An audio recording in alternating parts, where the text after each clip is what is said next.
अजित पवार को मराठा आरक्षण में देरी पर महाराष्ट्र सरकार से सवाल करना चाहिए था। मनोज जरांगे। मराठा आरक्षण की मांग कर रहे कार्यकर्ता मनोज जरांगे ने कहा है कि महाराष्ट्र के उप मुख्यमंत्री अजित पवार को मराठों को कोटा देने में देरी पर राज्य सरकार से सवाल करना चाहिए था। उनका दावा है कि पवार आरक्षण के मुद्दे के खिलाफ बोलते रहे हैं। जरांगे राज्य की राजधानी मुंबई तक अपने मार्च के तीसरे दिन अहमदनगर जिले के एक गांव में पत्रकारों से बात कर रहे थे। कार्यकर्ता हजारों समर्थकों के साथ 20 जनवरी को जालना जिले में अपने गांव अंतर वाली सरती से मुंबई तक मार्च करने के लिए निकले, जहां उन्होंने राज्य सरकार द्वारा मराठा समुदाय को आरक्षण देने का आदेश जारी करने तक अनिश्चितकालीन उपवास पर बैठने की योजना बनाई है।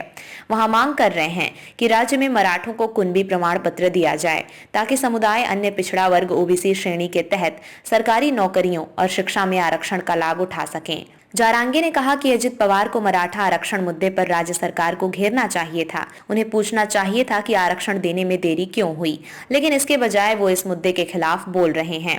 अजित पवार ने पिछले साल जुलाई में अपने चाचा और एनसीपी संस्थापक शरद पवार के खिलाफ बगावत कर दी थी और राज्य में एकनाथ शिंदे भाजपा सरकार में शामिल हो गए थे। जरांगे ने कहा कि अगर राज्य सरकार ने उनकी रैलियों के खिलाफ बल प्रयोग करने की कोशिश की तो इसके गंभीर परिणाम होंगे। मार्च करना लोकतंत्र के दायरे में। कार्यकर्ता ने कहा कि इस आंदोलन को अब और कम नहीं किया जा सकता है। अपनी मांगों के लिए रैलियां आयोजित करना और मार्च करना लोकतंत्र के दायरे में आता है।